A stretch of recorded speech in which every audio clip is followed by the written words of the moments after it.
जाजपुर दशरथपुर खबर सामना को आसी पहुंचुछि घाई मरामती होइथिबा स्थान 3 फुट उच्चतार बन्या पानी गत जुलाई 29 तारिख में बैतरणी नदीर शाखा काणी नदी तरपदा पंचायत डोभाविल पाटनाठारे दुईटी घाई होइथिला। गतकाली बैतरणी रे पुणी जल आसिबा परे पानी आसिबा परे घाई होइथिबा स्थान रे मरामती करा जाइथिबा उच्चता ठारू प्राय 3 फुट उच्चतार गाँ को जल प्रवेश करुछि। वर्तमान सुधा कस्बा एवं तरपदा पंचायत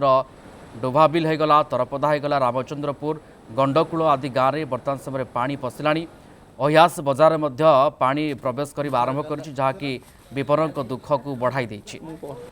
चंद्रशेखर आम सहित लाइव रे जोड़ी होती अधिक सूचना देवाई। चंद्रशेखर गोटे पटे बन्या विपन्न घर को फेरी ना यार भर आम देखुचे पुणी से समस्या पुणी से कथा अर्थात पुणी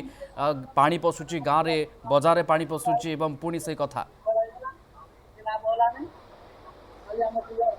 देखु प्रियरंजन वर्तमान जहाँ चित्र रही जाजपुर जिला दशरथपुर बैतरणी शाखा काणी नदीर जो रही दुईटी घाई सृष्टि होता तरपदार डोभाविल पाटना ठारे डोभाविल पाटनार जो मरामती करा 3 दिन तले जहाँ मरामतीर उच्चता रही वर्तमान बन्या जल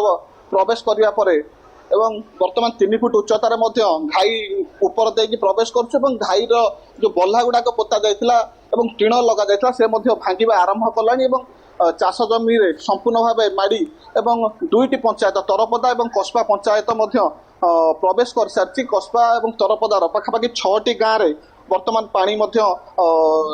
गोटे फुट 2 फुट उच्चतार पानी प्रवेश करिछि एवं निकटस्थ अहियास बजार जहाँ निकट में पहुँचला। सबुठ बड़ कथा हूँ बन्या विपन्न माने तांकर घर जो बन्यार क्षयक्षति होता केमिति सजाड़ी घर को प्रवेश करने पूर्व पुणी तृतीय बन्या जो आसी तृतीय बन्यारे पानी प्रवेश करिछि एवं लोक माने रोषेई करबा खाइबा एवं ऊपर लगाण वर्षा चली से रहिबा विभिन्न समस्या सृष्टि करछि। आम पाखरे स्थानीय लोक अछंती देखंतु घाई सृष्टि होइतिला गाँ को लोके जाई पार नथिले 2 दिन हम सुखिछि पुणी बन्या जल प्रवेश कलानी कोन कहिबे केमिति अछंती लोके हम भारी हैरान रछु पानी तो बन्या तो देखुते सब हे गलानी काली राति रा हम गोटे पर्यंत काली बंधा बंधी करथुलु हठात पानी आसिक आम सब एकदम घाई फाई भांगीगला जो टीना फिणा भसई नहीं गला आम राति गोटे देता पर्यटन अनिद्रा है पलैनु सब छाड़ छुड़ी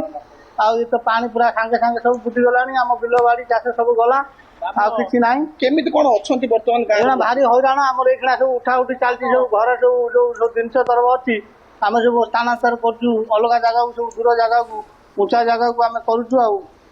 जहाँ कहते वर्तमान जहाँ घर को प्रवेश करने सफा सुतरा करते केमिति घर को फेरिबे पूर्व परिस्थिति फेरिब से करने पूर्व वर्तमान पुणी गाँव में प्रवेश करिछि बन्या जल एवं से नाई नथिबा असुविधा रहुथिबा कहते सबुठ बड़ समस्या रही जो पशु एवं तांकु केमिति सुरक्षा दिया एवं ताकर खाद्य गोटे बड़ समस्या पालिटी आम पाखे आउ जड़े स्थानीय लोक अच्छा भाई गाँव में पानी पशिची लोके मैंने गाँव को घर को फेरी नथिले वर्तमान पुणी ऊपर लघुचापर वर्षा एवं तले बन्या पानी केमिति अवस्था अवस्था बहुत असुविधा तो अच्छे आम काम फाम भी करूँ ये कम को गोटे दिन 2 दिन जाइए पुणी वर्षा पानी पुणी पशिला आम खाଇବା भी असुविधा बहुत केमी चलवा से कथा भावुँ कौन कर वर्तमान जहाँ कहते वर्तमान दशरथपुर जहाँ 2टी पंचायत वर्तमान पानी जलमग्न होती नाई नथिबा लोक असुविधा रही कारण लघुचाप वर्षा को बन्या जल 2टी कारण दुख पलटि जहाँ काणी नदीर घाई ता मरामती संपूर्ण हो नाला पानी बढ़िबार जहाँ जल संपद विभाग कहवा अनुसार पानी आहरी बढ़ बन्या जल ये 2टी पंचायत नुह छंचिना पंचायत कहतु मल्लिकापुर पंचायत कथा कहतु सुसुआ कहतु कनिकापड़ा कहतु आहरी जो पूर्वर 19टी पंचायत बन्या जल प्रवेश करता आशंका रही बन्या प्रभावित होगापाई। ओके दशरथपुर विभिन्न गाँव में वर्तमान समय पानी पशिबा आरंभ कलानी। बहुत बहुत धन्यवाद जोड़ी होते चंद्रशेखर साहू लाइव रे अधिक आमको सूचना दूसरे।